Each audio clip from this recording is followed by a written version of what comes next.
नमस्कार दोस्तों। आज हम इस लेक्चर में बात करेंगे यूपी लोकल लॉ की ये वेब सीरीज हम स्टार्ट कर रहे हैं। इसमें हम बेसिकली यूपी रेवेन्यू कोड, बाकी जितने भी एबोलिशन जमींदारी एक्ट, मतलब Uttar Pradesh Zamindari abolition act, land revenue act 1950, land revenue act 1901 और ऐसे बहुत से सारे जो कि हमारे यूपी जुडिशरी के भी सिलेबस हैं, इस पे हम डिस्कशन करेंगे। बेसिकली आज हम इस फर्स्ट लेक्चर से स्टार्ट करेंगे कि हिस्टोरिकल बैकग्राउंड क्या रहा है लैंड लॉ का यूपी में। क्योंकि हमें अगर यूपी का लोकल लॉ समझना है, यूपी का लोकल लॉ का मतलब क्या है कि यूपी राज्य में पूरा इसका जो लैंड सिस्टम है ये कैसे मैनेज होता है, यहाँ का जो पूरा लैंड का जो लॉ है इसका क्या सिनेरियो है और ये कैसे चलता है। ये जानने के पहले हमें लैंड लॉ के हिस्टोरिकल पर्सपेक्टिव को समझना पड़ेगा। बिना हिस्ट्री जाने हम आज का जो करंट सिनेरियो है ये हम नहीं जान सकते। अभी अगर हम मेन मोटा मोटी बात करें तो सबसे पहले हम देखेंगे कि आज के डेट में हमारे उत्तर प्रदेश में सिर्फ एक ऐसा मेन लॉ है जो पूरे हमारे लैंड सिस्टम को मैनेज कर रहा है, परंतु ये इसके पहले नहीं था। जैसे अभी देखिए यूपी रेवेन्यू कोड जिसपे हम बात करेंगे, ये जो हिस्टोरिकल बैकग्राउंड हम डेवलप कर रहे हैं ये बैकग्राउंड डेवलप करते करते सन 2006 तक आएगा और 2006 में हमारा मेन बना यूपी रेवेन्यू कोड 2006। जिस कोड के तहत, जिस एक्ट के तहत आज के डेट में हमारी यूपी की सारी लैंड सिस्टम मैनेज की जाती है। ये 2006 में एक्ट बना, पर दोस्तों ये पूरी इनेक्ट हुआ 2000 इन्फोर्स हुआ 2012 में और इसके कुछ प्रोविजन 2016 में हमारे इन्फोर्स हुए। ये कैसे, ये अभी हम पूरा जब बैकग्राउंड डिस्कस करेंगे तो ये चीजें समझ में आएंगे। तो बेसिकली मोटा मोटी हमें पहुंच के कहां तक आना है, 2006 तक। और ये हिस्टोरिकल बैकग्राउंड हम डिस्कस कहां से करना शुरू करेंगे, ये बिफोर क्रिस्ट के पहले जब हमारी स्मृति वेदास ये सब लिखे जा रहे थे, उस टाइम से हम लैंड लॉ का पूरा सिस्टम क्या रहा है हमारे देश में, इसको हम डिस्कस करेंगे। तो दोस्तों इसी के साथ हम आज शुरू करते हैं। आज बेसिकली हम मोटा मोटी हिस्टोरिकल बैकग्राउंड पे बात करेंगे। दोस्तों ये जितने भी लेक्चर्स होंगे लैंड लॉ पे या जो भी इस चैनल पे अपलोड हो रहे हैं, ये पूरे डीप में पढ़ाए जाएंगे, पूरा इसका एकदम डिटेल्ड एनालिसिस और जितने भी केस लॉज इससे लिंक हैं वो सारे केस लॉज बताए जाएंगे। जैसे आज मैं हिस्टोरिकल बैकग्राउंड, ये हिस्टोरिकल बैकग्राउंड एक लेक्चर में कंप्लीट नहीं होगा, मेरे को 2-3 लेक्चर लेना पड़ेगा सिर्फ हिस्टोरिकल बैकग्राउंड कंप्लीट करने के लिए, क्योंकि पूरी डिटेल्ड वीडियो ये रहेगी। इसी के साथ शुरू करते हैं दोस्तों। हिस्टोरिकल बैकग्राउंड क्या है लैंड लॉ का, तो चलिए दोस्तों सबसे पहले हम बैकग्राउंड पे बात करते हैं और सबसे पहले हम ये देखते हैं। आप एक चीज यहां देखिएगा, यूपी रेवेन्यू कोड 2006, ये मेन हमारा आज के डेट का लॉ है जिसके तहत हमारे यूपी की पूरा लैंड सिस्टम गवर्न किया जाता है। अब सबसे पहले हमको ये जानने के लिए हमें ये जानना पड़ेगा कि हमें रेवेन्यू कोड की जरूरत क्यों पड़ी। दोस्तों अभी हम हिस्टोरिकल पर्सपेक्टिव पे आएंगे, हिस्टोरिकल डेवलपमेंट पे अभी आएंगे। थोड़ा सा हमें ये अभी जानना होगा कि यूपी रेवेन्यू कोड 2006 इसकी जरूरत हमें क्यों पड़ी, क्योंकि इसके पहले भी बहुत से उत्तर प्रदेश जमींदारी एबोलिशन एक्ट था, लैंड रेवेन्यू एक्ट था, लैंड रेवेन्यू एक्ट 1901 वाला से बहुत से एक्ट थे, तो हमें इसकी जरूरत क्यों पड़ी। तो दोस्तों हुआ क्या ना कि जब हमारा देश आजाद हुआ 1947 में, हुआ क्या, जब हमारा देश आजाद हुआ उस टाइम पे भी हमारे पास, अगर हम यूपी की सिर्फ बात कर रहे हैं, यूपी में बहुत से ऐसे लॉ थे जो यूपी में लैंड से रिलेटेड सारे मैटर को डील करते थे, बेसिकली लैंड रेवेन्यू से रिलेटेड सारे मैटर को डील करते थे। मैं पार्टीशन और उस सारी चीजों की बात नहीं कर रहा, सिर्फ लैंड रेवेन्यू से रिलेटेड। और दिक्कत क्या फंसती थी कि जो उस समय के लैंड रेवेन्यू डिपार्टमेंट थे was regularly facing various problem in implementation of the different laws connected with the land, and at the time there was a 39 act. जब 2006 में, आप थोड़ा ध्यान दीजिएगा, जब 2006 में ये एक्ट बनाया जा रहा था, पूरी तरह पास नहीं हुआ था, तो जब 2006 में ये एक्ट बनाया जा रहा था तो उसके पहले अगर थोड़ा सा ध्यान दें तो 2006 के पहले हमारे पास 39 ऐसे एक्ट थे हमारे यूपी में जो लैंड रेवेन्यू को मैनेज करते थे। अब आप खुद कल्पना करिए कि जब कहीं किसी जगह 39 यानी अप्रॉक्स 40 ऐसे लॉ हैं जो हमारे लैंड रेवेन्यू को मैनेज कर रहे हैं, तो ये कितनी दिक्कत हो जाएगी कि फिर उस चीज को मैनेज करना। इतने एक्ट थे उस समय हमारे लैंड रेवेन्यू को मैनेज करने के लिए। तो दोस्तों हुआ कि उस समय जो लैंड रेवेन्यू डिपार्टमेंट हमारी थी, देश आजाद हुआ 1947 में, उसके बाद हमारे पास इतने ज्यादा एक्ट थे, उसके बाद भी बहुत सारे एक्ट बनते गए जो लैंड रेवेन्यू को मैनेज करते थे। 2006 आते आते टोटल हमारे पास 39 एक्ट आ गए जो पूरे हमारे यूपी के लैंड रेवेन्यू को मैनेज कर रहे थे। उस टाइम के लैंड रेवेन्यू डिपार्टमेंट के लिए बहुत कठिन हो गया कि वो इतने एक्ट को मिला के सारी चीजों को एकदम यूनिफॉर्म मोशन में चला पाए, बहुत कठिन हो गया। तो उस समय के जो लॉ मेकर्स थे, लॉ मेकर्स के दिमाग में ये बात आई कि कोई ऐसा एक अलग से एक्ट बनाया जाए, एक अलग से एक कोड बनाया जाए जिसके तहत इन हमें 39 एक्ट की जरूरत ना पड़े, हम एक ही एक्ट से अपने पूरे उत्तर प्रदेश के लैंड रेवेन्यू सिस्टम को मैनेज कर लें। क्योंकि 39 एक्ट्स के तहत किसी भी चीज को मैनेज करना बहुत कॉम्प्लिकेट हो जाता है। कोर्ट के लिए भी ये कॉम्प्लिकेटेड था, जिनके पास जमीन थी, जो लैंड होल्डर थे, उनके लिए भी बहुत ये कॉम्प्लिकेटेड चीज था, सबके लिए ये कठिन होता था। इसलिए 2006 में हमें इसकी नीड पड़ी कि हमें एक ऐसी एक्ट की जरूरत है, एक ऐसे कोड की जरूरत है जो सबको इस 39 एक्ट के क्रक्स को अपने एक कोड में समाहित करे और उसके तहत हम पूरे अपने लैंड रेवेन्यू सिस्टम को मैनेज करें। ये मोटा मोटी आपने समझा। अब देखिए, ये जो 39 एक्ट हमारे 2006 के पहले से जो हमारे इस स्टेट में, उत्तर प्रदेश में चल रहे थे, उसमें ही सारे आते थे। Uttar Pradesh Zamindari abolition act, land revenue act 1950, land revenue act 1901, ये सारे एक्ट इसी 39 में आते थे। जब ये यूपी रेवेन्यू कोड बना, यूपी रेवेन्यू कोड यूआरसी जब बना, तब ये 39 जितने भी एक्ट हैं सब एबोलिश हो गए, फिर इनका कोई यूज नहीं है। जब ये 2006 में बना, तब ये सारे जो जितने भी 39 पहले से एक्ट प्रिवेल कर रहे थे वो सब एबोलिश हो गए, सब रिपील हो गए, सबका एकदम अस्तित्व जीरो हो गया, एकदम नगण्य, कोई इसकी वैल्यू नहीं रही। अब इसके बाद से हमारा ये जो स्टेट है ये इससे यूपी रेवेन्यू कोड 2006 से मैनेज होने लगा। अब थोड़ा हम समझते हैं और यूपी रेवेन्यू कोड कब कैसे क्या बना, इसका थोड़ा डेट सिनेरियो देख लेते हैं, फिर हम हिस्टोरिकल डेवलपमेंट पे चलेंगे। ठीक है, चलिए। कहीं दिक्कत हो कमेंट में जरूर लिखिएगा। अब आइए, सबसे पहले अगर हम बात करें ब्लैक कलर, हाँ ठीक है। अब देखिए, जो यूपी रेवेन्यू कोड है ये 2012 में इन्फोर्स हुआ था। अगर आप देखिए यूपी रेवेन्यू कोड 2006, अब इसका हम डेट सिनेरियो देख लेते हैं। ठीक, ये बेसिकली क्या है, एक्ट 8 ऑफ 2012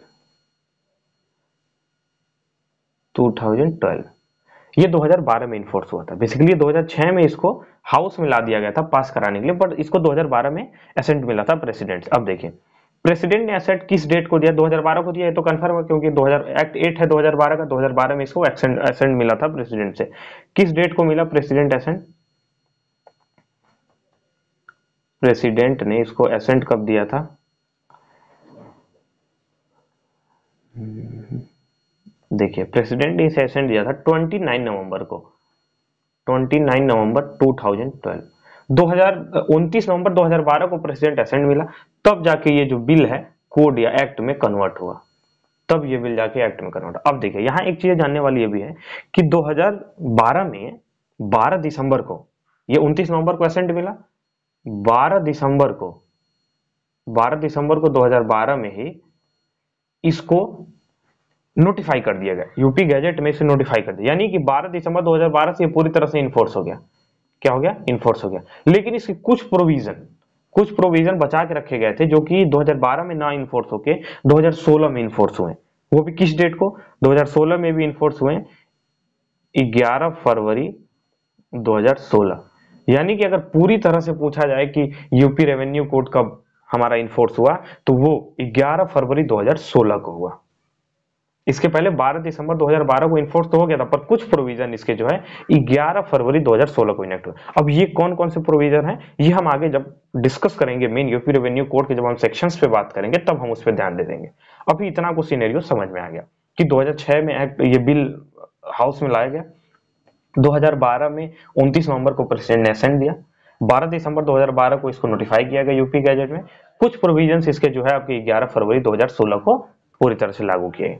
अब देखिए, इसके पहले जितने भी हमारे पास 39 एक्ट्स थे उसमें बहुत सारी कमियां थी, जिन कमियों को दूर करने के लिए हमें ये एक यूपी रेवेन्यू कोड बनाना पड़ा। जैसे यूपी रेवेन्यू कोड्स की कुछ मोटा मोटा अगर हम देखें तो पहले एससी एसटी के ऊपर, ये एससी एसटी के पास ये पावर नहीं था कि वो अपनी लैंड किसी और को बेच सके, पहले ये पावर नहीं था, पर यूपी रेवेन्यू कोड ये पावर देता है। बहुत लोग कहेंगे कि अभी भी ये पावर नहीं है, पर उसके कुछ कंडीशंस हैं।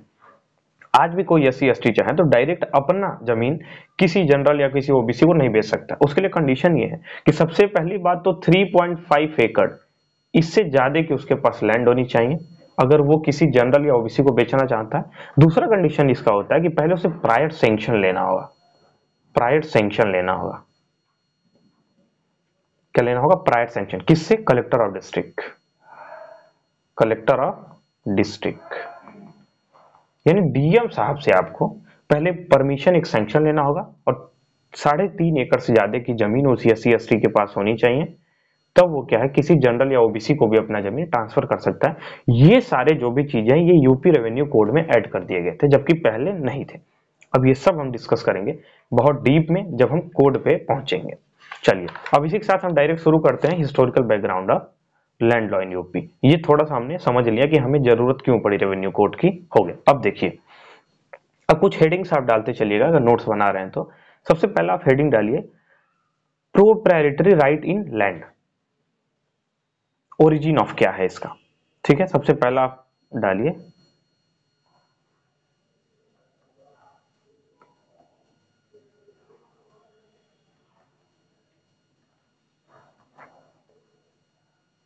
हाँ ये हो गया। सबसे पहले प्रोप्राइटरी राइट इन लैंड, प्रोप्राइटरी राइट इन लैंड यानी कि भूमि का अधिकार, कोई भूमि है इस पे मेरा अधिकार है, इसका हमारा क्या हिस्टोरिकल डेवलपमेंट रहा ये सबसे पहले हम देखते हैं, ठीक है। सबसे पहले ये देखते हैं जो प्रोप्राइटरी राइट है ना, ये हम अगर एंशिएंट टाइम में देखें तो ये मैनेज होता था ऑक्यूपेशन थियरी से, यानी कि proprietary right in the land originate from the occupation theory. किससे ओरिजिनेट होता था, मैं की पॉइंट्स लिखता जाऊंगा, ऑक्यूपेशन थियरी, ऑक्यूपेशन थियरी। देखिए मैं आपको समझाते चलूंगा, नोट्स में इसका बनाया हुआ हूं, अगर आपको चाहिए तो आप मेरे इंस्टा या टेलीग्राम कहीं पे मैसेज कर सकते हैं। दूसरी बात क्या है, यहां मैं आपको सिर्फ समझा रहा हूं कि कोई चीज होती क्या है। नोट्स या फिर ये सारी चीजें किताब में गूगल पे एज इट इज लिखी हुई हैं, कहीं भी आप पढ़िएगा, कोई भी अब लैंड लॉ की किताब आप कोई भी पढ़िएगा तो वहां ऑक्यूपेशन थियरी बदल नहीं जाएगा, वहां भी सेम ही रहेगा। पर समझने के लिए आपको कहीं ना कहीं से समझना पड़ेगा। अगर इसका आपको नोट्स चाहिए तो वो तो मैं पहले से बनाया हूं, आपको मैं टेलीग्राम या इंस्टा जहां भी DM करिएगा मैं आपको भेज दूंगा। अभी फिलहाल यहां समझने की कोशिश करिए ऑक्यूपेशन थियरी होता क्या है। हमने सबसे पहले देखा कि the proprietary right in the land originate from the occupation theory. This theory means that the things which are not already the subject of property become the property of the first occupant। यानी कि इसके मोटा मोटी occupation theory कहने का मतलब ये है कि पहले होता क्या था, इस थियरी का मतलब ये होता है कि कोई भी जमीन अगर पड़ी हुई है वो किसी की प्रॉपर्टी नहीं, वो उस व्यक्ति की संपत्ति हो जाएगी जो व्यक्ति उस पे सबसे पहले अपना पोजीशन या अपना ऑक्यूपेंसी दिखा देगा। यानी कि कोई जमीन खाली पड़ी हुई है, ये मैं एंशिएंट टाइम की बात करता हूं सर, आज के डेट में ये चीजें पॉसिबल नहीं है। हो क्या कि कोई भी जमीन खाली पड़ी हुई है, अगर उस पे मैं सबसे पहले अपना ऑक्यूपेशन या अपना पोजीशन देता हूं, या उस जमीन को मैं अपना पेड़ रोड काट के अपने रहने लायक जमीन बनाता हूं, उसको खेती करने लायक जमीन बनाता हूं, तो वो संपत्ति मेरी हो गई, उस पे प्रोप्राइटरी राइट मेरा हो गया, यानी भूमि का अधिकार उसका, मैं भूमिपति मैं हो गया। ये कहता है आपका ऑक्यूपेशन थियरी, ठीक है। यानी कि कोई भी संपत्ति अगर पड़ी हुई है पहले से, उस पे जो भी पहला बंदा, जो भी पहला व्यक्ति उस पे जाएगा, अब उस पे अपना पोजीशन रखेगा, उस पे आप पेड़ और साफ करके खेती करने लायक रहने लायक अपनी घर जमीन बनाएगा, वो संपत्ति उसकी हो जाएगी। ये है ऑक्यूपेशन थियरी। अब इसमें थोड़ा और समझने की हम कोशिश करते हैं। मनुस्मृति में मनु ने लिखा है, मैं उस डिबेट में नहीं जा रहा कि मनुस्मृति मनुस्मृति में मनु ने साफ तौर पे लिखा है कि जो भी व्यक्ति जंगल को साफ करके जंगल की जमीन को खेती करने लायक जमीन बनाएगा, वो खेत उस व्यक्ति का हो जाएगा, जो व्यक्ति उस जंगल को साफ करके उसको खेती के लायक बनाएगा। ये मनुस्मृति, मैं हेडिंग लिखते जा रहा हूं छोटा छोटा। मनुस्मृति में ये चीजें लिखी हुई है। डायरेक्ट मनु ने कहा है कि कोई भी जंगल की जमीन अगर कोई व्यक्ति पूरी तरह से क्लियर करता है और उसको एग्रीकल्चर लैंड में कन्वर्ट करता है, तो वो संपत्ति जो है उस व्यक्ति की हो जाएगी, वो भूमिपति हो जाएगा, ठीक है। This theory is not promulgated for the first time by Manu but was already in existence when he composed his स्मृतिस। ये जो ऑक्यूपेशन थियरी आपने पढ़ा ना, ये मनु ने नहीं दिया, ये मनुस्मृति का थियरी नहीं, मनु ने सिर्फ इसको विटनेस दिया। यानी कि मनुस्मृति से पहले भी ये चीजें थी कि जो व्यक्ति पहले किसी जमीन पे अपना पोजीशन कर लेगा वो उस संपत्ति का मालिक हो जाएगा। मनु ने सिर्फ इस बात को बल दिया और सपोर्ट किया इसको, ठीक है। अब अगर आप हम थोड़ा और देखें कि ऑक्यूपेशन थियरी को सपोर्ट करने में और कौन कौन है, अगर हम भारवी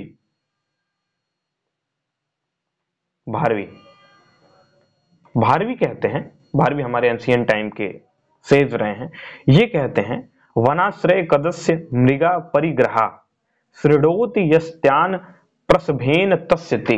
यानी कि इसका अर्थ ये हुआ साफ तौर पे, to whom do wild animal belong. They are his who first pierce them, यानी कि to whom do wild animal belong, they are his who first pierce them, यानी कि जंगली जानवर किसको बिलोंग करेगा, जंगली जानवर किसका है, तो भार्गवी कहते हैं कि जंगली जानवर उसको बिलोंग करेगा जो सबसे पहले उसे मारेगा। यानी आप जंगल में देखें कि कोई भी हिरण भाग रहा है या कोई शेर या चीता जो भी भाग रहा है, वो किसका है, जो सबसे पहले उसका शिकार करेगा वो उसका है। इससे सपोर्ट कैसे मिला कि कोई जमीन अगर है जो सबसे पहले इस पे अपना पोजीशन दिखाएगा, सबसे पहले फर्स्ट ऑक्यूपेंट, ये जमीन उसकी है। अब समझिए भार्गवी ने कैसे इसे सपोर्ट किया। ये जो इनका संस्कृत का श्लोक था, ये आपको याद करने की जरूरत नहीं है, पर मैं इसको अपने नोट्स में भी लिखा हूं, नोट्स को आपको चाहिए तो मिल जाएगा। तो इस तरह से भारवी ने भी इसको सपोर्ट दिखाया। अब देखिए मनु का जो ऑक्यूपेशन थियरी है, Manu's occupation theory of property correspondent to the doctrine of occupatio which prevailed in Rome during the 17th and 18th century.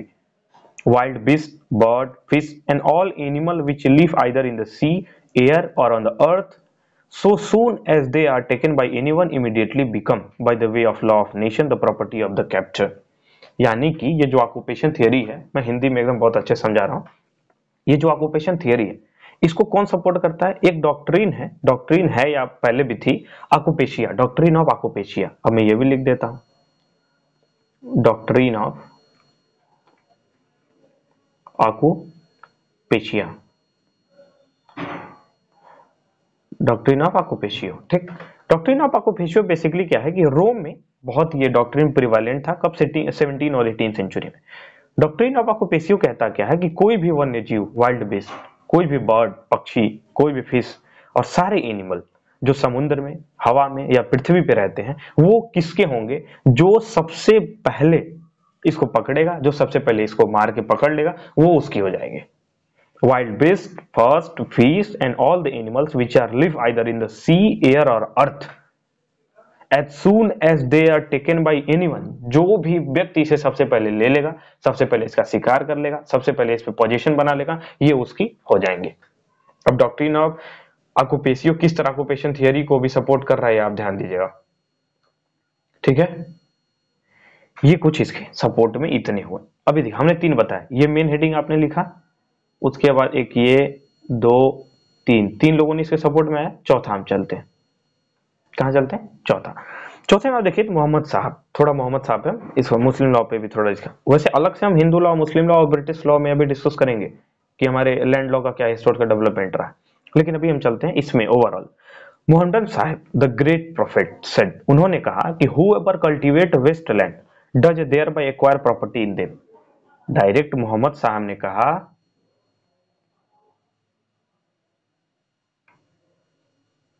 Mohammad साहब ने कि जो भी व्यक्ति सबसे पहले किसी भी जमीन को एक्वायर कर लेगा, किसी भी जमीन को कल्टीवेट कर ले, कोई भी अगर वेस्ट लैंड पड़ी है जिसपे पहले से किसी का अधिकार नहीं है, अगर और कोई भी व्यक्ति सबसे पहले अगर उस जमीन को कल्टीवेट कर लेता है, उस पर अपना पोजीशन दिखा लेता है, उसको एक्वायर कर लेता है, तो वो उसकी हो जाएगी संपत्ति।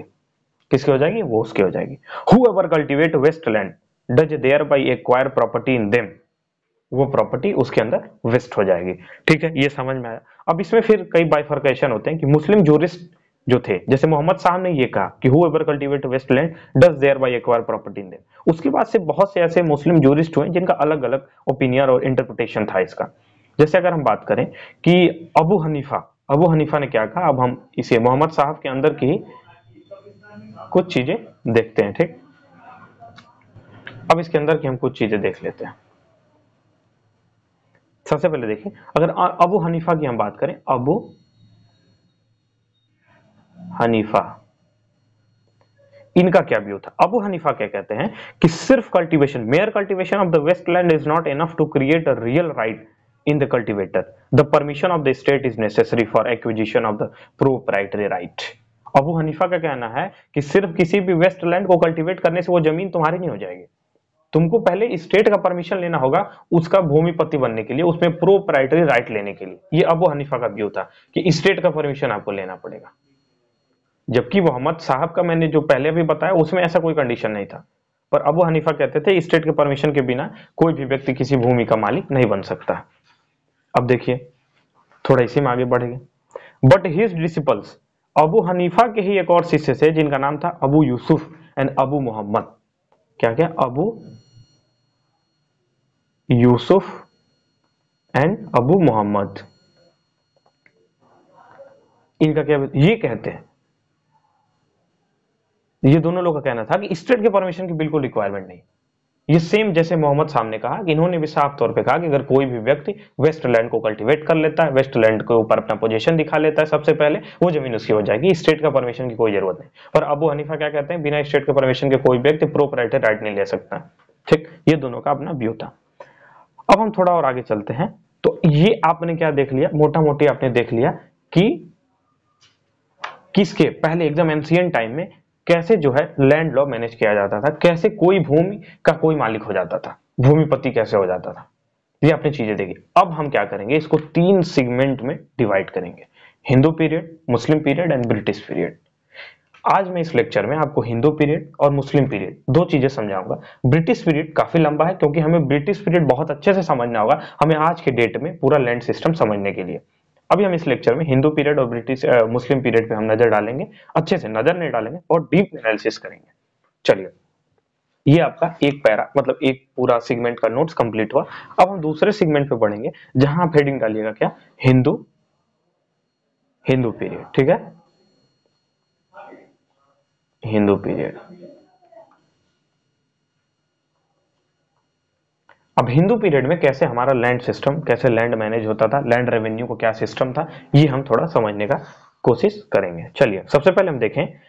अब हिंदू पीरियड में भी सबसे पहला हेडिंग डालिए कि sovereign was not the owner of land. सबसे पहला कि sovereign was not the owner of land. Sovereign was not the owner of land, ये पहला आप हेडिंग डाला। ठीक है, चलिए अब इसमें सबसे पहले हम देखें कि ऐसा माना जाता है, ऐसा माना क्या जाता है, ऐसा हम लोग भी पढ़ा होगा कि king can do no wrong. राजा जो कह दिया वो सही है, राजा सबसे सर्वशक्तिशाली है, राजा के पास सारी पावर है। ये हम हिंदू पीरियड आज से करीब 2000 साल पहले की बात कर रहे हैं, जब हमारे यहाँ हिंदू पीरियड था। मतलब पहले हिंदू ही था क्योंकि मुस्लिम की स्थापना 712 या 711 समथिंग में हुई है, उसके पहले क्या था, हमारे हिंदू काल थे। पर हमारा मानना यह है, हमने पढ़ा भी है कि राजा कभी गलत नहीं करता है, राजा जो बोल देगा वही कानून है। तो हमारे मन में यह भी धारणा होती है कि राजा जब इतना शक्तिशाली है तो सारी संपत्ति राजा की है, सारी जमीन राजा की है। परंतु अगर आप ये पढ़ते हैं तो इसमें साफ तौर पे देखिए, मैंने लिखा है कि sovereign was not the owner of land. Sovereign मतलब किंग। किंग जो है जमीन का ओनर नहीं है, भूमिपति नहीं है, वो सिर्फ भूमि से वो टैक्स लेता है, कर लेता है। भूमि से सिर्फ उसको उसका एक हिस्सा मिलता है, वो भी क्यों, टैक्स उसे सिर्फ क्यों दिया जाता है, क्योंकि वो फिर उस जगह के रहने वाले सभी लोगों का प्रोटेक्शन कर सके, उनका बचाव कर सके, उनके लाइफ, लिबर्टी, प्रॉपर्टी का प्रोटेक्शन करे। वो जैसे आज के डेट के अगर सीनरियो समझे तो मोदी जी क्या है, किंग है, सॉवरेन है एक तरह से। अगर आप समझने की कोशिश करें तो वो क्या पूरे भारत में जितनी भूमि है उसके मालिक है? वो बिल्कुल नहीं।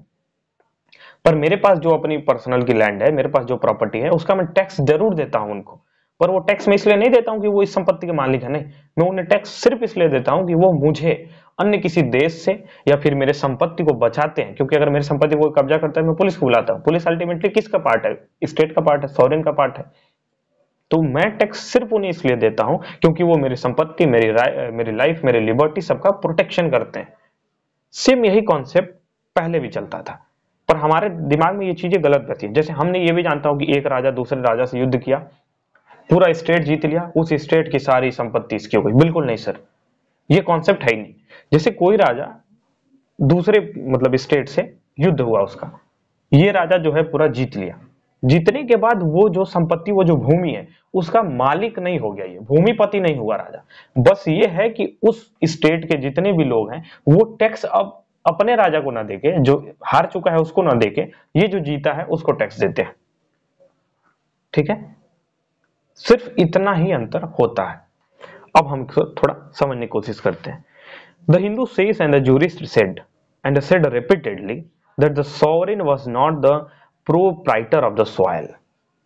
हमारे जो हिंदू साधु संत हुए हैं, हमारे जो हिंदू जूरिस्ट हुए हैं, वो एक नहीं बार बार ये बात कहते हैं कि राजा, सोवरेन जो है, भूमिपति नहीं है, सॉइल का प्रोप्राइटर यानी कि मालिक नहीं है। He was entitled to the share of the usufruct of the land in the occupation of his subject. राजा सिर्फ और सिर्फ जो है कि जिस व्यक्ति का उस संपत्ति पे पोजीशन है, उसका ऑक्यूपेंसी है, उससे सिर्फ अपना शेयर लेते हैं या एज अ टैक्स के फॉर्म में, not because he was the owner. वो टैक्स सिर्फ इसलिए नहीं लेते हैं कि वो मालिक हैं, but because a share was payable to him as a price for the protection afforded to the life, liberty and property. जो मैंने चीजें बोली कि उस राजा को संपत्ति सिर्फ इसलिए दी जाती है क्योंकि वो उनके लाइफ, लिबर्टी और प्रॉपर्टी का बचाव करता है। वो राजा जो है उस भूमि का भूमिपति या मालिक या प्रोप्राइटर, प्रोप्राइटर मतलब उस भूमि का मालिक। प्रोप्राइटर का मेन एग्जैक्ट मीनिंग ये होता है कोई संपत्ति है, उस संपत्ति का अधिकार जिसमें वेस्ट करता है उसको बोलते हैं प्रोप्राइटर। संपत्ति का अधिकार मतलब प्रोप्राइटरी राइट। तो उस संपत्ति का अधिकार राजा के पास नहीं होता है, राजा सिर्फ उस संपत्ति से जो प्रोडक्शन होता है उसका शेयर लेता है। और वो शेयर सिर्फ क्यों लेता है कि प्रोटेक्शन के लिए, लाइफ, लिबर्टी और प्रॉपर्टी। ठीक है। Narada expressly says that this 1/6 of the produce was the sovereign's fees for the protection of the subject. अब देखिए, नारद स्मृति में नारद कहते हैं, नारद स्मृति में नारद कहते हैं जो 1/6 ये टैक्स के रूप में दिया जाता था। पहले के हिंदू राजाओं को कितना दिया जाता था प्रोडक्शन, जितना प्रोडक्शन होता था उसका 1/6 पार्ट राजा को दिया जाता था। तो नारद स्मृति में नारद कहते हैं कि जो 1/6 पार्ट शेयर दिया जाता था राजा को, वो सिर्फ और सिर्फ उनकी फीस थी। ये फीस है कि आप जो है हमारे लाइफ, लिबर्टी और प्रॉपर्टी को प्रोटेक्ट करिए, नारद स्मृति में। इसी तरह से पाराशारा, पाराशारा जो कि हमारे स्मृति राइटर थे, वो कहते हैं कि receive tax and therefore he should protect his subject from thieves, robbers and others। पारासारा कहते हैं, मैं स्पेलिंग लिख देता हूं,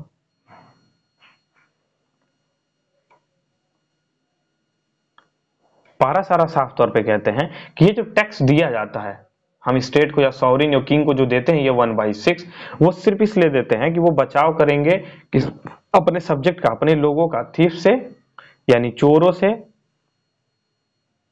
रॉबर से जो डकैती फकैती पड़ती है, और अदर और किसी प्रकार की अगर समस्या आती है तो उससे जो है बचाव करने के लिए सिर्फ उन्हें ये टैक्स दिया जाता है। ये एक तरह से फीस है।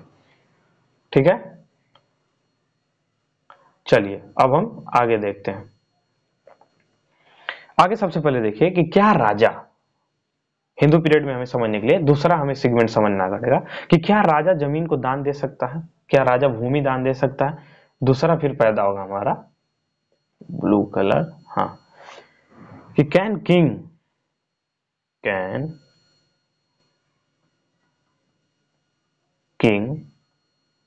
गिव अवे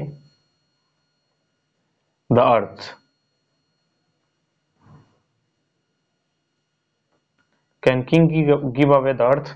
अब ये कि क्या राजा जो है भूमि को दान दे सकता है, तो सबसे पहले इसका जवाब अगर हम ढूंढने की कोशिश करें तो जैमिनी सूत्र में इसका जवाब मिलता है। किसमें? जैमिनी सूत्र में। जैमिनी सूत्र,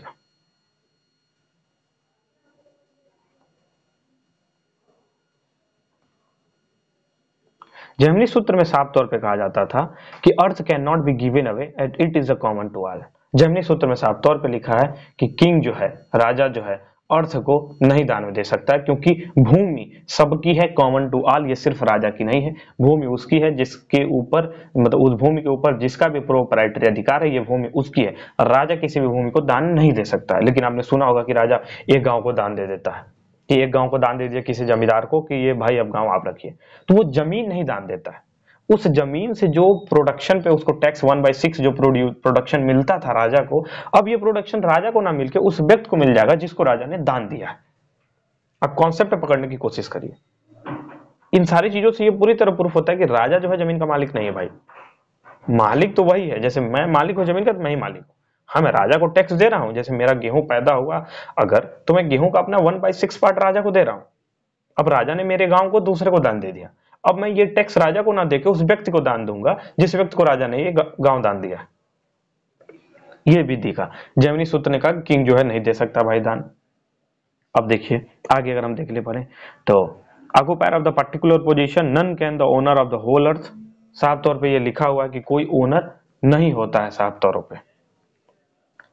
ठीक है, अब इसको हम आगे अगर समझने की कोशिश करें तो आगे साफ तौर पे लिखा हुआ है कि इसमें एक लाइन लिखा हुआ है कि king can not make a gift of his kingdom as it is not his, as he is entitled only to a share of the produce by the reason of his affording protection to his subject। वही साफ तौर पे जो मैं पहले बोला कि राजा जो है गिफ्ट नहीं दे सकता है अपने किंगडम की किसी भी जमीन को, वो सिर्फ जिसको देता भी है तो सिर्फ उस पर प्रोडक्शन एज ए टैक्स जो मिल रहा है वो अब उस व्यक्ति को आपको देना होगा। अब चलिए अब थोड़ा इससे आगे बढ़ते हैं। अगर हम कुछ और चीजें देखने की कोशिश करें इसमें समझने की, mean can king give away the earth में समझ में आ गया आपको ना कि नहीं दे सकता है, जेमिनी सूत्र ने साफ तौर पे कहा कि नहीं दे सकता। अब देखिए हम दया भाग की बात करें, दया भाग,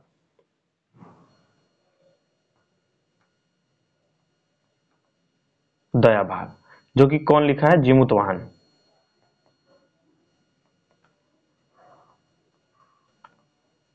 जीमूतवाहन, दया भाग जीमूतवाहन में साफ तौर पे लिखा है दया भाग जीमूतवाहन ने कि by conquest and other means a king acquiring a kingdom has no other right over his subject than that of the collecting tax. जो मैं शब्द पहले ही बोल चुका हूं कि दया भाग में जीमूतवाहन ने साफ तौर पे लिखा है अगर कोई राजा दूसरे राज्य को युद्ध में जीत लेता है तो उस राज्य की जमीन राजा की नहीं हो जाती है, हाँ परंतु उस राज्य से जो टैक्स लेता था पुराना वाला राजा वो टैक्स अभी से मिलेगा जो जीता है, और कुछ नहीं। ये दया भाग के जीमूतवाहन में साफ तौर पे लिखा है कि बाय कॉन्क्वेस्ट युद्ध जीतने के बाद, and other means a king acquiring the kingdom has no other right over his subject than that of the collecting tax. जो राजा युद्ध जीता है वहां पे जो भी सब्जेक्ट हैं उनके ऊपर और किसी अधिकार का ये मालिक नहीं हुआ, सिर्फ जो वो टैक्स दे रहे थे उस टैक्स का ये ऑनर हो गया। Is it okay? आपको समझ में आ रहा है? चलिए अब थोड़ा सा और आगे इसको हम समझने की कोशिश करते हैं।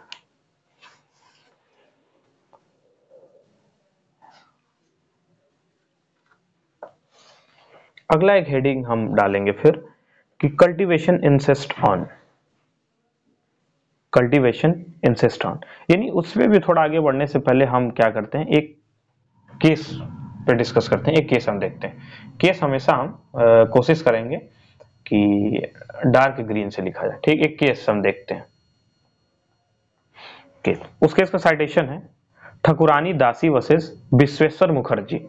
क्या है? ठकुरानी, मैं लिख देता हूं, ठकुरानी दासी वर्सेस विश्वेश्वर मुखर्जी।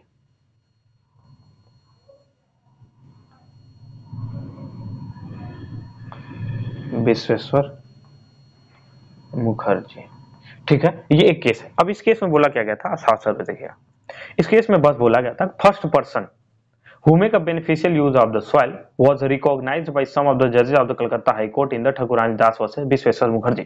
यानी कि ठकुरानी दास वर्सेस विश्वेश्वर मुखर्जी में कलकत्ता हाई कोर्ट ने साफ तौर पे कहा था कि जो भी व्यक्ति किसी संपत्ति को खेती लायक भूमि बना देगा, किसी बंजर भूमि को अपने मेहनत से अपने परिश्रम से भूमि लायक जमीन या खेती लायक जमीन बना देगा तो वो उसका मालिक हो जाएगा। इस केस में साफ तौर पे ये बोला गया था, ठीक है। इसको आप लिख लीजिएगा, इट्स ओके। और सेम दो केस और थे, कहिए तो मैं लिखवा देता हूँ, एक ठकुरानी दास और ये हो गया, दो केस और थे, मैं ये भी आपको लिखवा देता हूँ, जिसमें सेम यही चीज बोला गया था कि अगर कोई व्यक्ति अपनी मेहनत और परिश्रम से किसी बंजर भूमि को खेती की भूमि या खेती करने लायक जमीन बना देता है तो वो उसका मालिक होगा। और एक केस था, मैं वो आपको बता देता हूँ, secretary of state versus Bira Rayan. क्या था? एक अगला केस भी आप लिख लीजिए,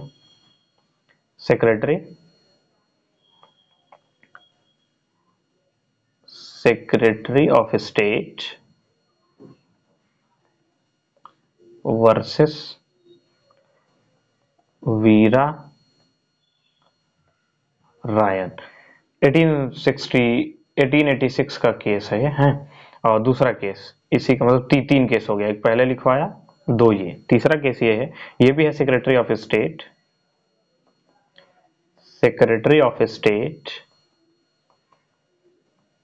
versus Astha Murthy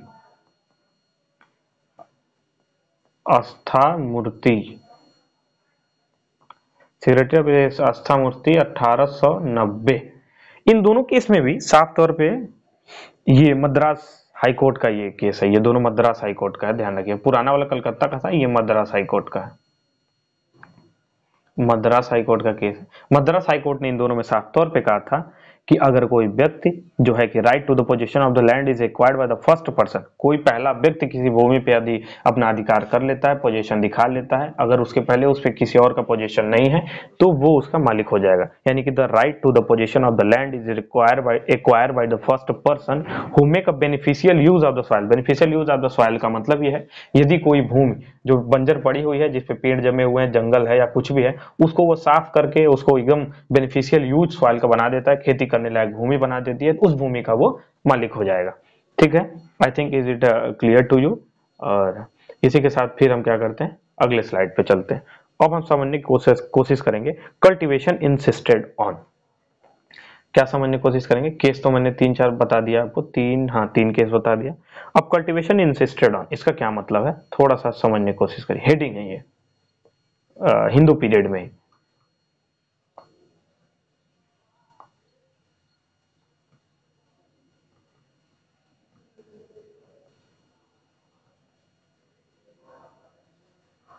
cultivation insisted on, इसमें साफ तौर पे कुछ चीजें लिखी गई हैं कि cultivation of the land during the Hindu period was strongly insisted upon and penalties was prescribed for non cultivation. साफ तौर पे हिंदू पीरियड में होता क्या गया था, अगर कोई लैंड है या लैंड के आप मालिक हैं तो आप उस पर खेती करेंगे। अगर कोई खेती वाली भूमि है और उस भूमि के आप मालिक हैं, भूमिपति हैं, प्रोप्राइटरी राइट आपके पास है, तो आप उस पर खेती करेंगे, पीछे नहीं हट सकते। अगर कोई व्यक्ति उस पर नॉन कल्टीवेशन खेती नहीं करता है भूमि होने के बाद भी, तो उसके ऊपर पेनाल्टी भी लगेगा। कल्टीवेशन इंसिस्टेड, खेती आपको करनी है भाई। अगर आपके पास कल्टीवेशन वाली लैंड है तो आपको कल्टीवेट करना है उसको। अगर आप नहीं करते हैं तो आपको ऊपर पेनाल्टी लगाया जाता था उस समय।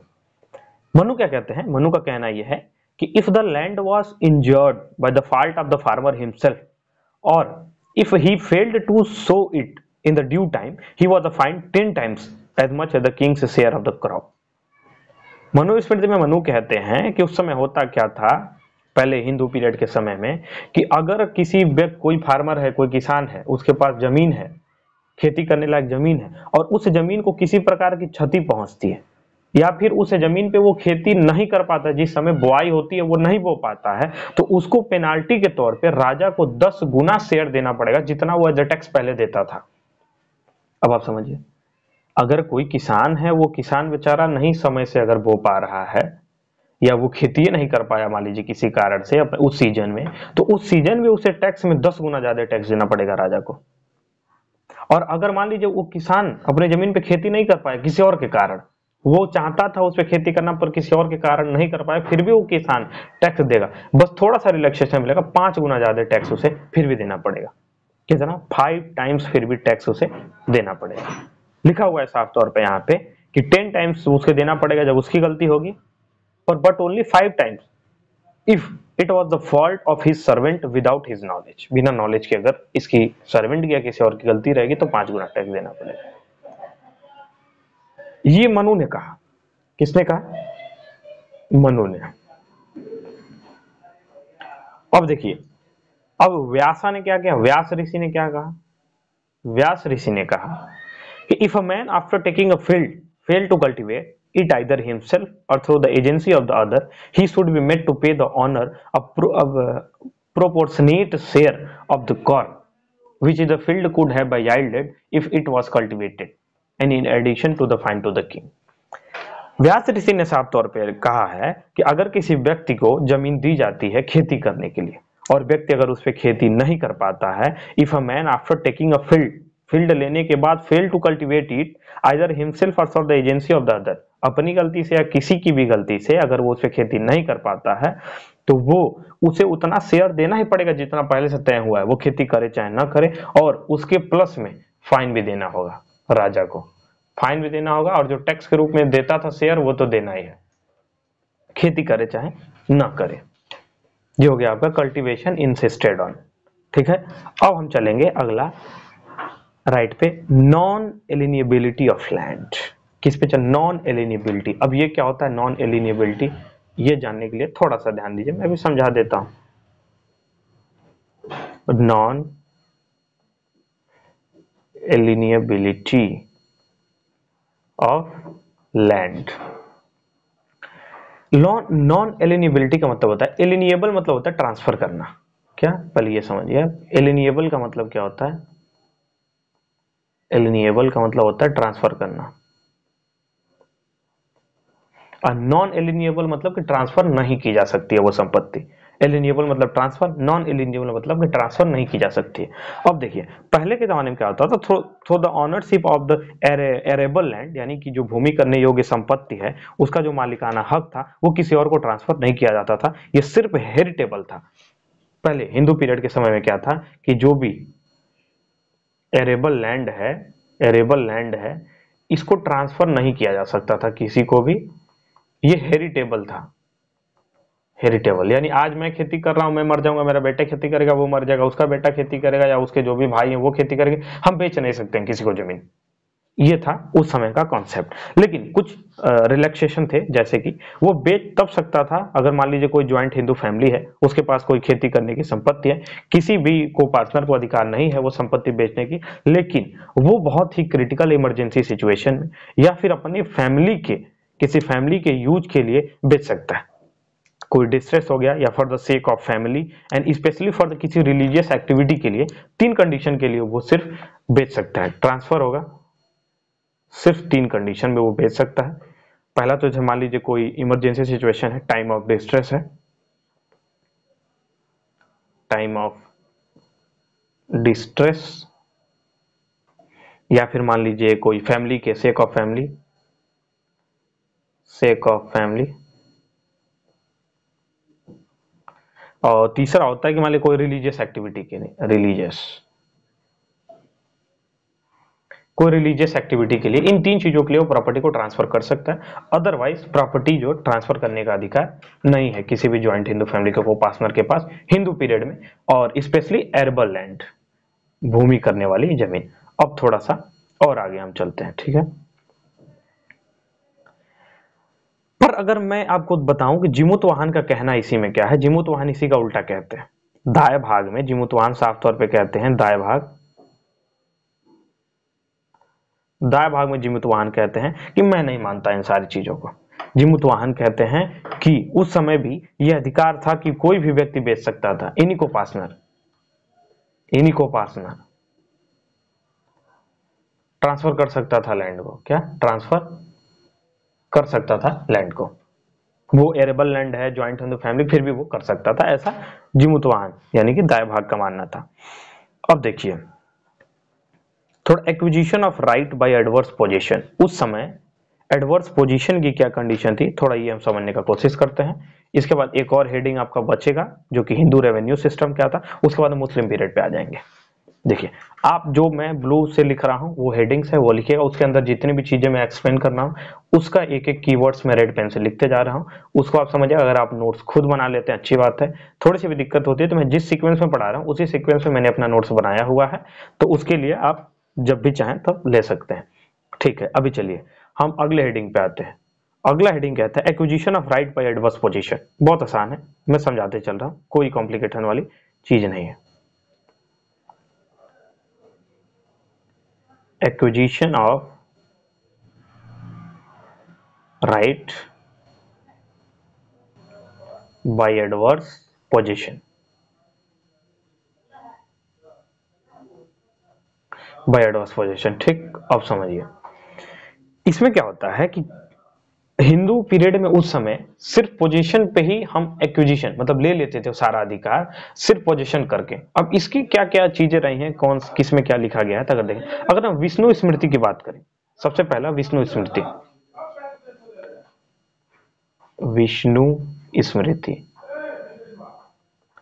विष्णु स्मृति में क्या लिखा हुआ है, विष्णु स्मृति साफ तौर पे कहता है if position has been held of the land by the 3 successive generation in the due course, the 4th in descent shall keep it as his property even without a title. Vishnu Smriti ये कहता है कि अगर कोई व्यक्ति किसी संपत्ति पे अपना पोजीशन रखा है और वो अपने 3 generation, 3 successive generation, 3 successive generation तक उस संपत्ति पर उसका अधिकार है, तो जो 4th जनरेशन आएगा, जो 4th जनरेशन आएगा वो उसका मालिक हो जाएगा। प्रोप्राइटरी राइट फोर्थ जनरेशन के पास चली जाएगी और फिर फोर्थ जनरेशन से कोई वो संपत्ति नहीं ले सकता। ये कहता है विष्णु स्मृति। विष्णु, मैं एक बार रिपीट कर देता हूं, if possession has been held of the land by 3 successive generation in the due course, the fourth in descent shall keep it as his property even without a title. यानी कि किसी संपत्ति पे अगर 3 पीढ़ियों का अधिकार है तो चौथी पीढ़ी उसकी मालिक हो जाएगी। अब चलिए बृहस्पति क्या लिखते हैं, बृहस्पति क्या बताते हैं, बी।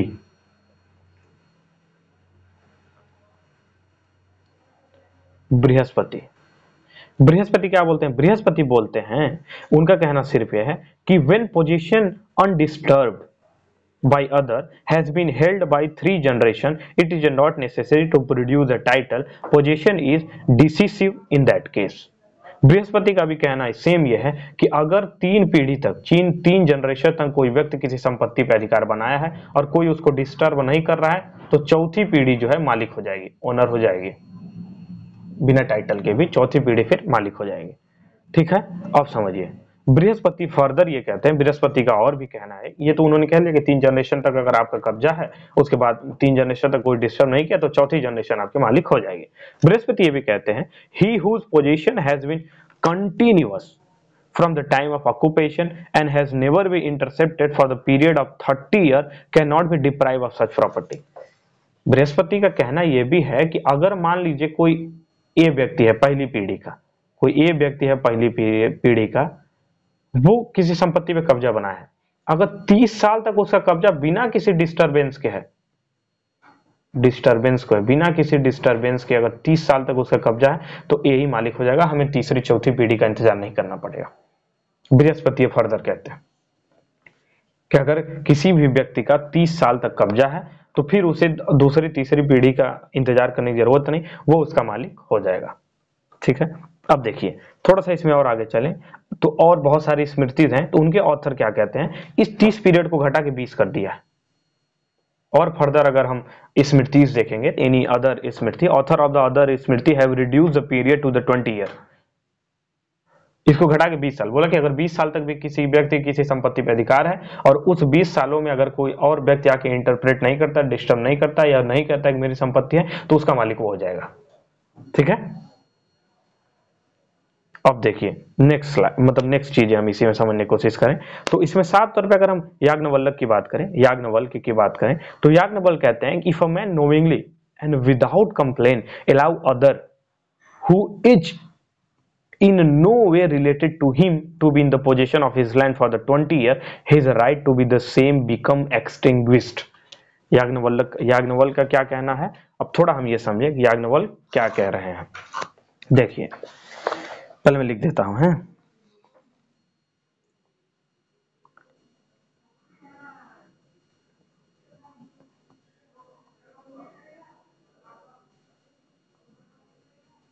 याज्ञवल्क्य, हाँ देखिए याज्ञवल्क्य का कहना यह है कि if a man knowingly and without complain allow another who is in no way related to him to be in the possession of his land for the 20 year, his right to the same become extinguished। यानी साफ तौर पे कहना यह है कि अगर कोई व्यक्ति किसी अन्य व्यक्ति को अपने संपत्ति में पोजीशन देता है और वो भी जैसे मान लीजिए ए है, ए ने बी को अपनी संपत्ति पे पोजीशन दिया और ए बी का कोई संबंध नहीं है, ए बी दोनों एक दूसरे के स्ट्रेंजर हैं, इन दोनों के बीच में किसी प्रकार का कोई संबंध नहीं है और ए ने बी को अपनी संपत्ति पे पोजीशन दिया और अगर 20 सालों तक बी जो है इस संपत्ति का पूरा एंजॉय कर रहा है और ए इन 20 सालों में डिस्टर्ब करने नहीं आया तो बी मालिक हो जाएगा, ए फिर नहीं।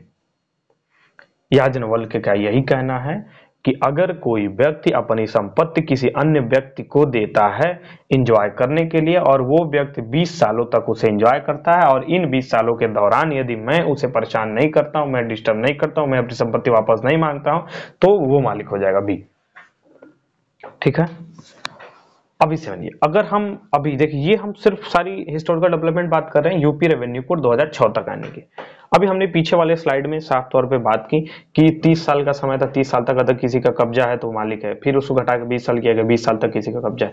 अभी यूपी रेवेन्यू कोड अगर हम डिस्कस करें तो यूपी रेवेन्यू कोड के सेक्शन 134 में साफ तौर पे लिखा है कि अगर 12 साल तक किसी व्यक्ति का किसी संपत्ति पे अधिकार है तो वो उसका मालिक हो जाएगा। इसके बहुत से और एक्सेप्शन और क्राइटेरियाज हैं जिसको जब हम कोड के सेक्शन पढ़ेंगे तब डिस्कस करेंगे।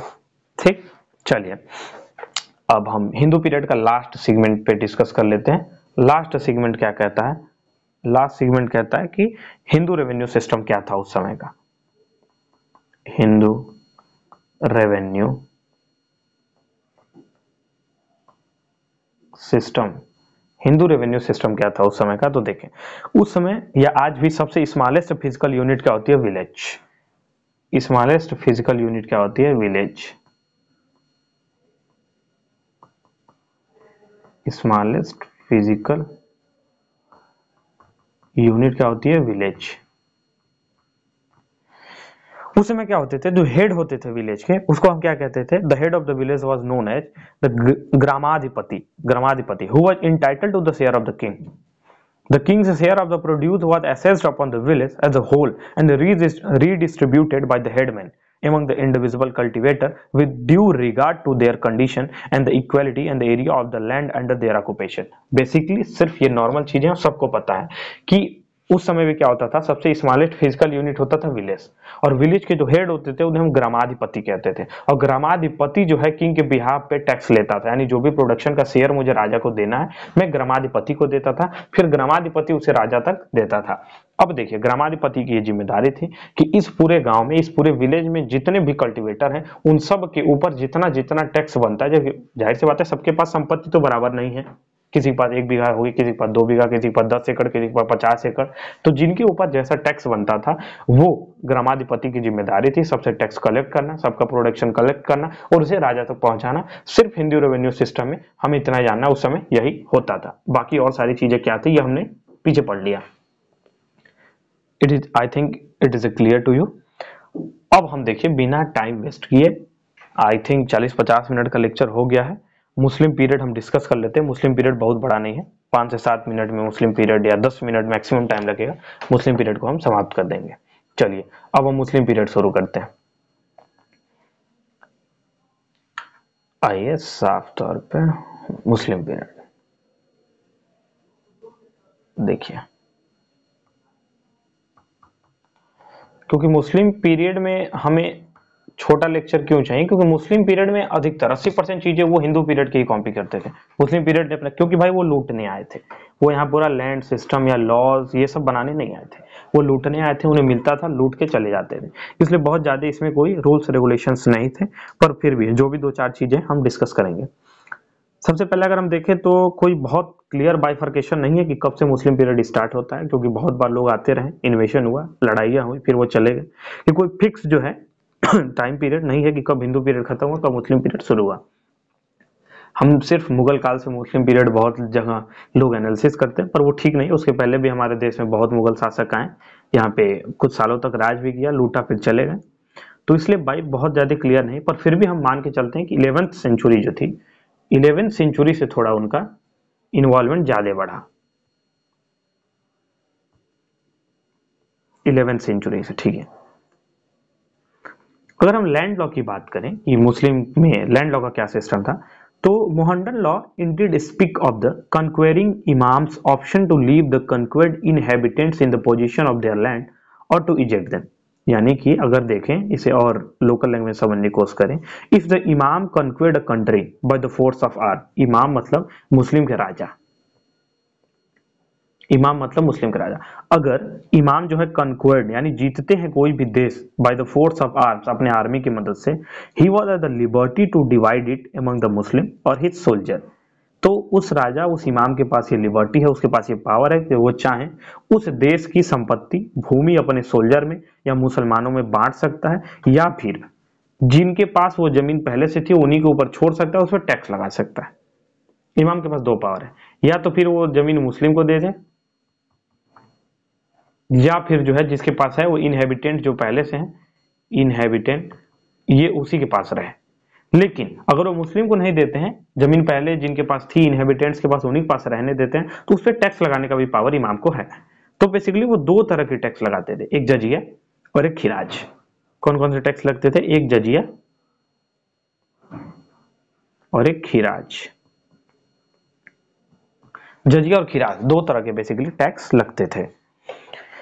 अब जजिया टैक्स जो लगता था वो लगता था आपके कैपिटेशन टैक्स थी, और जो खिराज लगता था वो आपकी जमीन पे लगता था। ये लैंड पे लगता था, जो आपके पास लैंड है उस पर टैक्स लग रहा है, और ये प्रोडक्शन, जो प्रोडक्शन हुआ आपका कैपिटेशन फीस, उस पर जजिया लगता था। ठीक है, अब इसे थोड़ा और समझने के लिए बेसिकली जो खिराज दो टैक्स है, खिराज ये नॉन मुस्लिम टैक्स था। पहले पहले क्या था, ये नॉन मुस्लिम था। बाद में ये मुस्लिम के ऊपर भी खिराज टैक्स लगाया गया।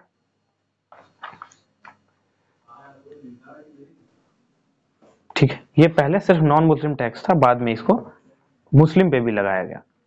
When the inhabitants of the country conquered by the Mohammedans and the left in the enjoyment of their own land, the tax called the Khiraj.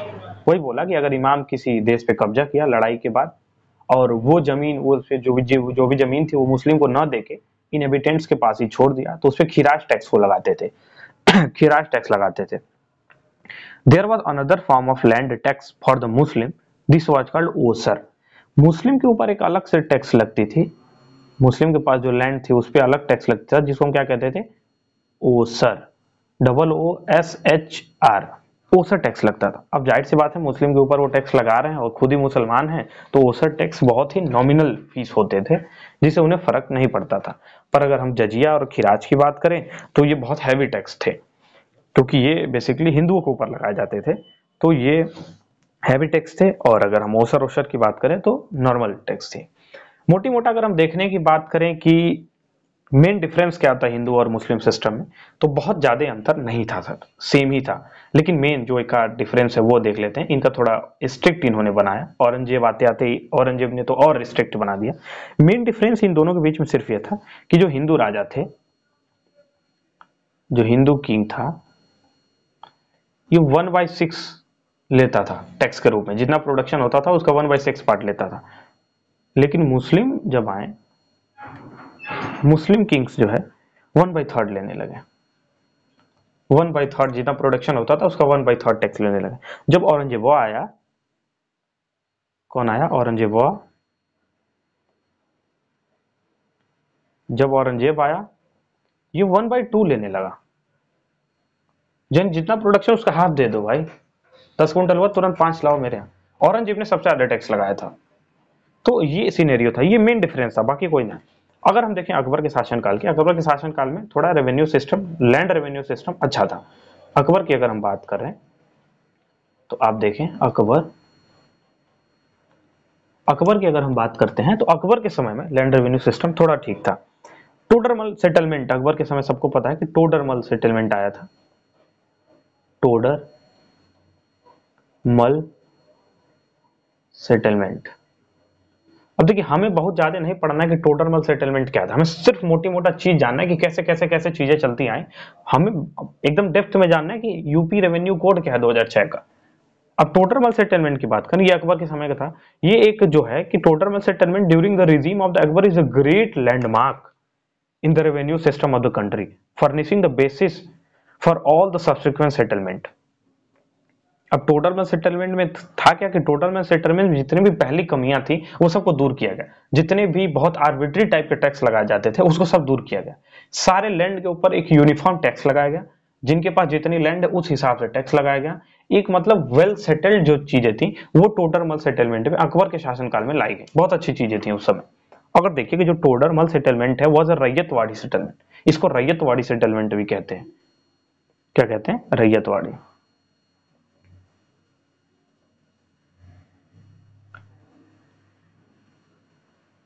Ryotwari settlement भी कहते हैं। And the right and the interest superior to the cultivator were completely ignored. यानी जो भी superior लोग थे उनके अधिकारों या उनके बहुत चीजों को इग्नोर किया गया। सिर्फ यहाँ जो भी फार्मर्स थे जो प्रोप्राइटरी राइट होल्ड करते थे उनके अधिकारी को देखा गया। And the headman and other intermediatory were remunerated for their service. और जितने भी लोगों को हेडमैन यानी कि ग्रामाधिपति बनाया गया था उन्हें सैलरी दी जाने लगी, उन्हें रेम्यूनरेट किया जाता। सैलरी के फॉर्म में जो भी चीजें होती थी प्रोडक्शन ही दिया जाता था, या फिर जो भी गोल्ड कॉइन्स चलते थे वो दिया जाता था बेसिकली। और हमें मोटी मोटा कुछ नहीं पढ़ना है इसमें, हमने जितना अभी तक पढ़ा वो काफी है हिंदू पीरियड और मुस्लिम पीरियड के लिए। और इससे ज्यादा आपको ना लिखना है, नहीं से ज्यादा आप लिख पाएंगे, नहीं से ज्यादा कंटेंट है। 1 घंटे का करीब लेक्चर हो गया होगा। 1 घंटे में हमने हिंदू पीरियड, मुस्लिम पीरियड पढ़ा। तो हिंदू पीरियड में हमने बहुत सारी चीजें पढ़ी, मुस्लिम पीरियड में थोड़ी कम पढ़ी, क्योंकि मुस्लिम पीरियड में उतनी सारी चीजें हुई ही नहीं थी, क्योंकि हूबहू 80 से 90% हिंदू पीरियड वाली चीज को ही मुस्लिम पीरियड में अप्लाई किया गया था। और जो मेन डिफरेंस था टैक्स लगाने का 1/6, 1/3 एंड 1/2, उसको हमने देखा। इसी के साथ इस लेक्चर को यहीं समाप्त करेंगे। अगले लेक्चर में हम पढ़ेंगे ब्रिटिश पीरियड। ब्रिटिश पीरियड में भी एक लेक्चर में नहीं कंप्लीट होगा, इसके लिए हमें 2 लेक्चर लेना पड़ेगा, क्योंकि ब्रिटिश पीरियड हमें बहुत अच्छे से समझना होगा, हमें यूपी का पूरा लैंड सिस्टम जानने के लिए। तो इसी के साथ इस लेक्चर को यहीं समाप्त करते हैं, फिर मिलते हैं आपसे नेक्स्ट लेक्चर में। और प्लीज जिसको भी नोट्स चाहिए आप कमेंट कर सकते हैं, टेलीग्राम या इंस्टा पे डीएम कर सकते हैं, वहां मैं नोट्स अपना पर्सनल भेज दूंगा। अगर इसके बाद भी कोई डाउट फंसता है कमेंट सेक्शन में जरूर लिखिए, मैं बताऊंगा। मुझे अगर नहीं आता है तो मैं जरूर अपने प्रोफेसर या किसी से पूछ के बताऊंगा, पर पूरी कोशिश करूंगा आपको आपकी क्वेरी को दूर करने के लिए। तो इसी के साथ इस लेक्चर को यहीं समाप्त करते हैं, फिर मिलते हैं नेक्स्ट लेक्चर में, जिसमें हम ब्रिटिश पीरियड की बात करेंगे। Thank you so much.